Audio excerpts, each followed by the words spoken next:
Hi guys, how you doing today? I hope you're doing well. Now today, I just told my team here, njagala nsomereko ku meza amawulire nga some nange mbere nga Samusoni Kasumba boba bani bano. Akase sije sekoza bareke bekoze. Waliwo abantu abasoma amawulire nga bayine meza. Now in other news. But guys, today is 25th July 2026. Omwaka gutambula, omwaka gugenda, omwezi ogw'omusanvu guwedde. Guys, in a couple of days, we are going to be at Bat Valley. We are going to be at the Love for Cars Convention. Yes. Now, the Love for Cars Convention, visit the website loveforcarsconvention.com. Urabe, what we are planning for you, what the theme is this year. You can also browse the website and see what happened last year. We getting mass. The ticket will cost you only 30,000 shillings. Now, if you want to book your ticket in advance, you call the number 0760 045 116 and tell that lady, "Njagala take a kusendeza convention." Now, at the convention, a lot of things are going to be happening, but that's not the reason why I'm here. I am here to bring to you some of the key events that are happening in the car world. Now, in history, Alfa Romeo, it's an Italian company that makes luxury vehicles. Now, some of the vehicles that are being shown to you on the screen right now, those are very brilliant vehicles. Now, some of us cannot manage those cars here. We can only talk about them. It was founded by Bajita Ainomia Lombada Fabrica Automobile. Alfa. Alpha. Then there's an engineer that took over the company, Gubaita Romeo. Yeah, Romeo. Nicola Romeo. He took over Nagatako Alfa Romeo. Now they have continued to make a lot of luxury vehicles. Some of the if you go to their website, for example, they have a luxury vehicle that looks like the Mazda CX-5. In a way, it looks like the BMW X5. Yeah, they have some very nice vehicles, but they made some very luxurious vehicles in the past. And yeah, you can go and check them out and dream. Dreaming is a very good thing. So that's it in history, guys. I want to remind you guys, I do pre-purchase inspection in case you're buying a car and you need someone to help save your money. What I do is a money-saving thing. I save your money by stopping you from buying a bad car. Welcome to the Weekly Roundup. As we proceed, guys, I'd like to remind you that the One Starlet Many Stories campaign is still going on. Tuchagena Maso, if you'd like to win yourself the Starlet, take part by calling 0760045116. Tell the lady, I would like to take part. Right now, we have 5 contestants, and they are taking part. And in the last week of August, you guys are going to be voting as we give away my Starlet project to the lucky person whose life is going to change because agenda ba ine chiduka nga agenda buli wayagala okitegeera. Now, MPs have received money. This very week on Thursday, they received money. Now, remember, the MPs are supposed to be receiving 315 million shillings for vehicle purchase. They got 300 million. Now, MPs wrote in their WhatsApp group and they said, I'm not part of the WhatsApp group. But the person that has written this news piece has told me they went to their WhatsApp group and they complained and they said, a million za fekumine tano ziliwa. And remember, we are giving over 550 MPs 315 million shillings. It's a total of about 8.2 billion shillings. Yeah. Is a million kumina tano. Zezigule mipira. Nezikuba libiti. Yes. By the way, aba milioni 15 tuzibanye milioni za 15 bazifunira babuza clerk to parliament bamwita Adolf Mwesige bamuza muzei, where is our 15 million? We are supposed to be getting 315. You gave us 300 million. Banange betebya kwata parliament tenonyereza ne bakwa milioni za 3 ne bogula primo tusanyi tuyingire parliament. Will you people support me? Oli apika ojja kumpika ngwe opise mangu muyina okusoka ne muganda tetwesimba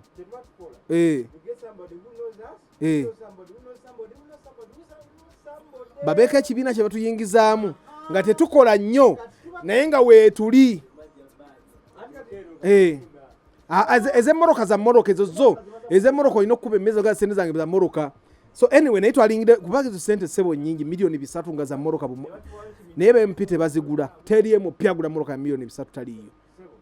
Namboze Betty Honorable abadde mu parliament ebisanja nga 5 Honorable Namboze Betty avuga Range Rover eri ku UB si UAero nagira Range Rover nkadde aleka yagigula mu 2006 wadde maintenance inflation gwemanya omukyalo oyo emmoloka agivuze ebisanja 4 naye nga buli kisanja mu ebyo ebina bamwe miliyoni 3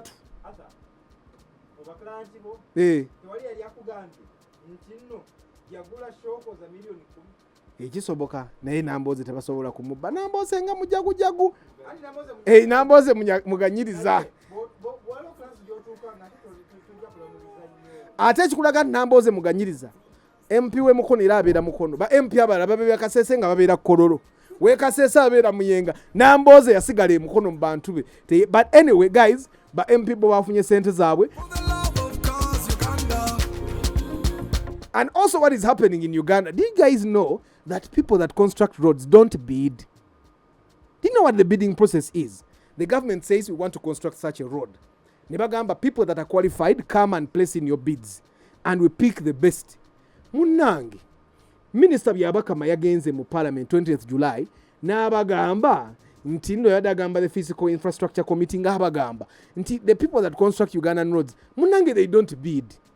They sit in a meeting with the Minister of Finance ne bajja n'abantu abateekamu ssente ne babagayina ekkubo bwe tutukola bwe ne bwe tujja kosinga biliyoni 4 aba finance ne babagayinga ne babagayina kati tujja kuwa 39 finance negenda mu cabinet president naisa sente bamala oziisa finance neita aba Minister of Works ne bagamba ekkubo lyeri bagenda tukolera sente zizo. And that's why Ugandan roads are very expensive, because the people that construct roads do not bid. Abantu abakola makubo gaffe, they are not necessarily the best qualified people to make our roads. They are necessarily those people that are liked by some officials in the Ministry of Finance. Siwe chiri bwe tuba tula mu meeting kitegeeza gwe batagala mu meeting ya Ministry of Finance totuuka ango ki tewali ango enguudo bakola poor quality enguudo zirimu ebinnya balwawo okumaliza because board the sente zaabwe zaali signed by cabinet. Kati Minister of Works tena nangere je supervising abantu bano kuba tebabiddinga through the Minister of Finance. I'm talking about Minister of Works. Minister of Works tena bwe supervising abantu bano because tebaayita Minister of Works through a bidding process. Kati supervisor waabwe wadabira Minister of Works. Minister of Works teina maanyi. Otake the weakness yetuina. Kati all in all the Minister of Works doesn't have control over our roads.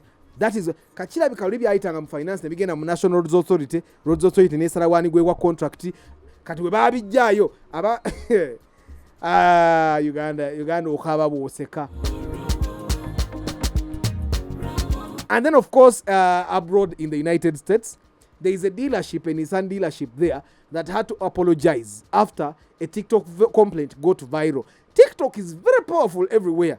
No one in Uganda, you complain via TikTok and X, you get. So there is a couple that bought a Nissan van from a dealership in Florida, Cape Coral. Now the car had a number of faults, including a faulty transmission. When the couple review, the woman went to the website, gave them a 1 star and put complaints. And I become yakozesa official company account yawe na complaining ne manager wa dealership kye yakoze na agenda naye ku page ya company y'omukyala nayo n'aba wa 1 star na omukyala najja ku TikTok n'agamba nedda twaguze moroka wano emoroka ngambi. We went and complained. The manager also went and gave us 1 star. The video went viral. And then afterwards, the dealership obviously came and they apologized to the lady. And I'm thinking they're going to fix her car. They should. So that's what happened. I think the blackmail yet okubeerawo. Ne wana Uganda tubadde tukiraba. A service provider gives you bad service. Tubadde tukiraba with Sozo. Mwalabe saga ya Sozo. Omwana yamuwa millions 3 ng'alina w'ayagala. Sozo n'atu apparently.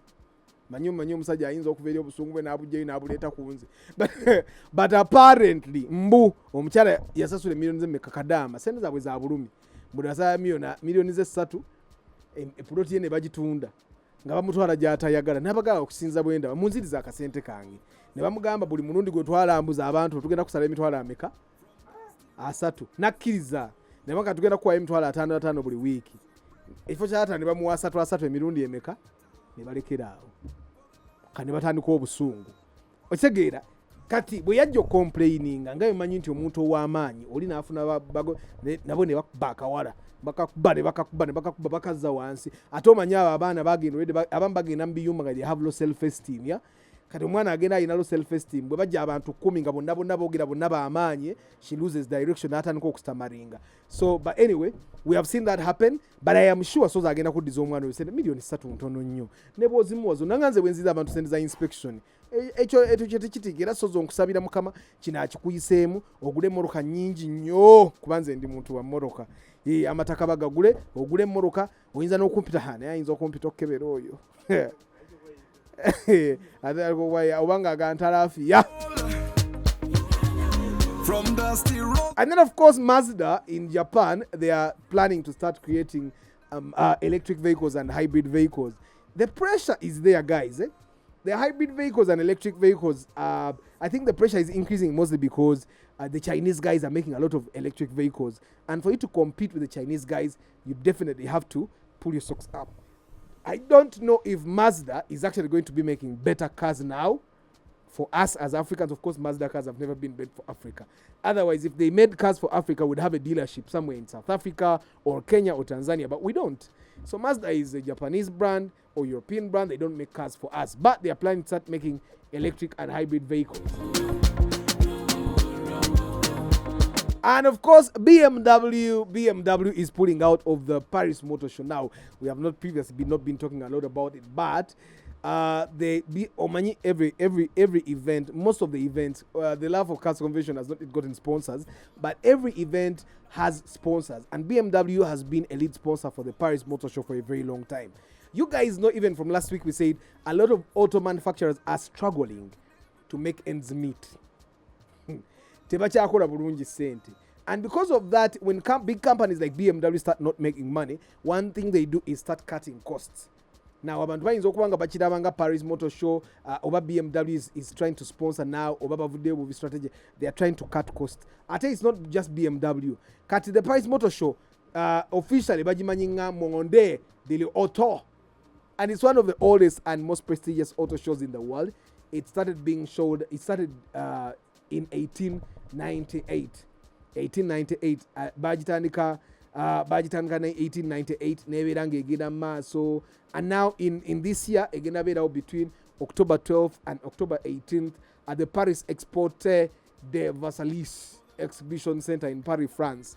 So for the guys that are in France, you're watching this channel, please go and record some footage for us. We may not be able to go to France, but it would be nice for someone in France to say, Arthur, I am volunteering okwate footage omumpereze nga ali HD naffe tunabanga nga kituuse. And of course it's not just BMW that is cutting costs by stopping sponsoring. Porsche is cutting jobs. Bagenda sali bagoba abantu ku mirimu. Auto manufacturers are losing out on business because people are buying a lot of Chinese cars. No one in Uganda chingenda kutuuka. Chinese cars are going to be cheaper. We are going to go there. Kati nga abadira balina okutandika okusala, either they start importing Chinese cars or they start innovating as well. So Porsche is cutting more than 5,000 jobs. Bwe banaamalira okusala jobs by 2035, bagenda babasaze emirimu kenda. 9,000 people will be jobless by 2035 that have been working at Porsche. So it's for you guys that are jobless and watching this, don't worry, it's not just in Uganda. Tetenkanya dunia ngana fe tetenkanya nafe ono tudera sajja bangi tuli barusuya nafe tugezako akantu katutwala tutetenkanya dunia bakasuku nabo bali akantu kabatwala gwe manya bobona ba video eno supporting abantu ba akantu kati nawe woyi nawe tandika okutetenkanya. And then, of course, in the United States, there's a 33-year-old man, Scott Gardner. 42 years. He has been sentenced to 42 years in prison or in jail. Why? One, he left a toddler, 18-month-old toddler, in a car. Omwana nafe chizigiro. You guys have heard of that. Here in Uganda, there are things that we take lightly. This guy has been, because the kid was in a car, locked in a car that was 44 degrees Celsius. anyone, even a dog, will not survive. Just imagine a kid that is helpless, he cannot make noise, 18 months omwana aba akyali muto. So first of all babadde bamutadde first degree murder, n'amala nawe balina kye bayita plea bargain, I think they call it plea bargain, ne bamufuna agreement, ne bamussa ku bamutadde ku manslaughter, I think, ne bamusiba emyaka 42 omwana we kuba omwana yafudde. Wano e Uganda waliwo omukyala bambi enajjeera, I think abaana bagenda bazannyira mu mmoroka, omwana ali popular on Twitter, I think omwana bambi yagongobala because omwana yesibira mu mmoroka. Guys, when you're home, don't leave cars unlocked. Try as much as possible to not leave cars unlocked. Abaana bajja kugendamu beesibiremu. Omwana bw'atafa kiziira asobola okugongobala, obwongo bubeera affected. And then, of course, in Europe, Ford and Geely, you guys know Geely, they make electric vehicles. We had a Geely guy display their vehicle here at the EV and Hybrid Ownership Masterclass. Now, they make electric vehicles. You guys already know Ford. They make big pickups and all. And they're going to come together and start manufacturing cars together to be able to take over because Geely is a Chinese company. Ford is an American company.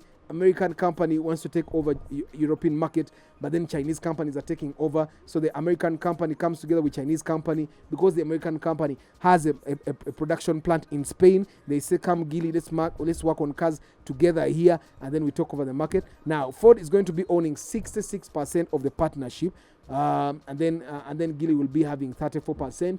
And then they'll be making some Geely electric cars. They'll also be making the Ford Kuga, the Ford Bronco, you see, partnerships are everywhere. So guys that are in the automobile industry in Uganda, you can partner with For the Love of Cars convention. Come and display your stuff so that they can come and support you. Or you can partner with us in the projects that we are working on, and then your brand na yegende maso okolenga naffe tukola bimanyi ebyensi byakwatagana.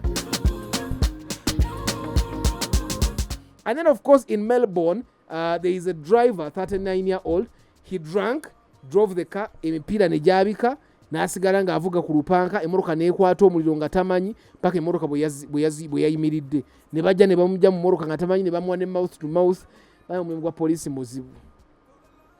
Owa poliisi alina okutaasa omutemu ng'akimanyi mutemu naye alina omumutaasa.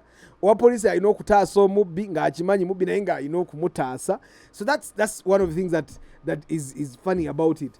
So what they are saying is they did test this guy, and they recorded a black alcohol concentration of 0.215, more than 4 times Australia's legal limit.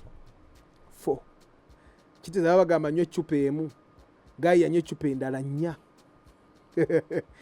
Choka, when they got him out of the car and took him to police, he said, you know what? I did not drink a lot. I took only 2 bottles. That's all I remember. I took 2 bottles and started driving. He doesn't remember anything about Ivubekaza.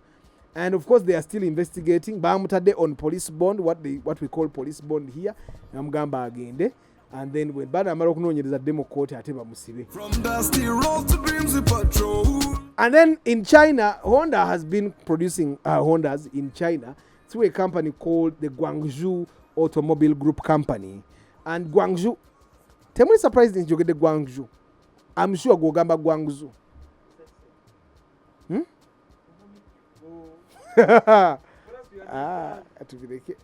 So there's a company called Guangzhou Automobile Group Company. So Honda, for them to be able to make and have the faith of Chinese people, they make cars through that company. Now their contract was expiring. Now they have extended. Babade bagenda koma 2028 okole morokane through GAC. But now they are extended to 2038. So they're going to continue make partnerships. If the big businesses partner, famakura business of tono fetu hagaro kubera feka twetia. Uganda water. Buli omwe ayagala bera island ye naye nga bali abakulu bo bakwatagana. And then of course Honda CR-V in Philadelphia, Pennsylvania. Mbabantu baba Honda CR-V. Mbwera polisi yewaabwe yagaye bakabba Honda CR-V 3 ozibo zirazawa Honda CR-V swana okufa nga tonatuuka gy'olaga wadde kati parts ogenda zitunda wa kale era mu America Honda ndoza era nalaba wana abantu nga bagamba mbu simanya good si consumer reports Honda is the most reliable car mu America kati wano Honda CRV ogibbo girazeewa abazina nabo zibatamye akalowoozo k'olunaku. Guys, if you can go transfer the car you have to your names. Have the logbook of that car in your names. Yes, transfer the car to your names. Emoroka ebeereyo.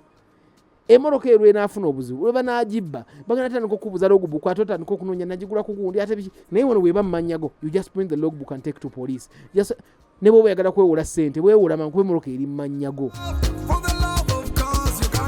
And the tip of the week is, guys, don't buy rare cars as a first-time car owner. Bobogula moroka yesoka tolwana mbukangule BMW simanya biki X5 tolwana mbate kangule Mazda. Yesterday I was inspecting for a lady. We went to inspect a Subaru Forester and she was telling me, Arthur, nanka akati watugana Mazda CX5 ne tujirabeko nembuza petrol. Nemga the problem with you women, you don't listen. You want to buy what you want to buy. Umuneba kugambe ekitu nkimanyi sigo kazi ganye naye nemga tugule Forester vehicle. So we went inspected the Forester. Guys, don't buy rare cars as a first time car owner. Well, thank you very much for being part of this week's episode of the Car Weekly Roundup. 29th August is the Love for Cars Convention. LoveForCarsConvention.com. Until next time. Ciao.